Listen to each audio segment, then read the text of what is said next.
We've been looking into the state budget and the provisions that you should know about. WRAL's climate change reporter Liz McLaughlin also looked at the sections dealing with the environment, including funds to address the widespread contamination of toxic forever chemicals.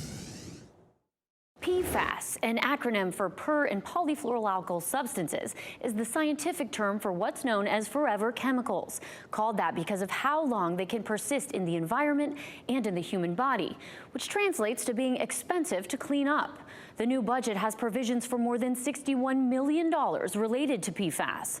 While many are celebrating resources to address a problem that has plagued the state for decades, some critics say the polluters, not the taxpayers, should be footing the bill.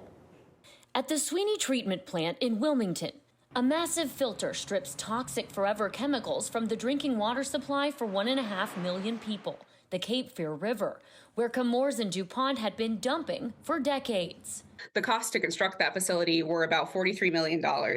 An expense that was funded by ratepayers, but many living in the area still don't have access to clean water. North Carolina's recently finalized budget includes $35 million for the Cape Fear Public Utility Authority, in part to fund drinking water extensions to unserved communities in New Hanover County. And it'll allow them to tap into the clean, better water that we're providing.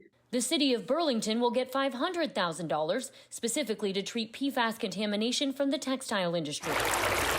$20 million will go towards management and research of firefighting foams that contain PFAS. Firefighting foam is one of the most significant sources of forever chemical contamination in the United States. Some critics say lawmakers should give more resources to agencies like the Department of Environmental Quality for stopping PFAS pollution at the source. We really are putting a burden on the community twice. First, these people are exposed, whether it's through their drinking water or the fish they're eating, and then they're having to pay to clean it up.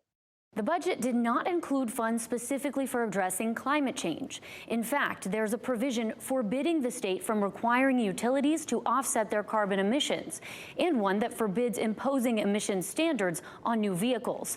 The budget also removes emissions inspection requirements in 19 of the 20 counties in which they currently exist, with the exception of older vehicles in Mecklenburg County.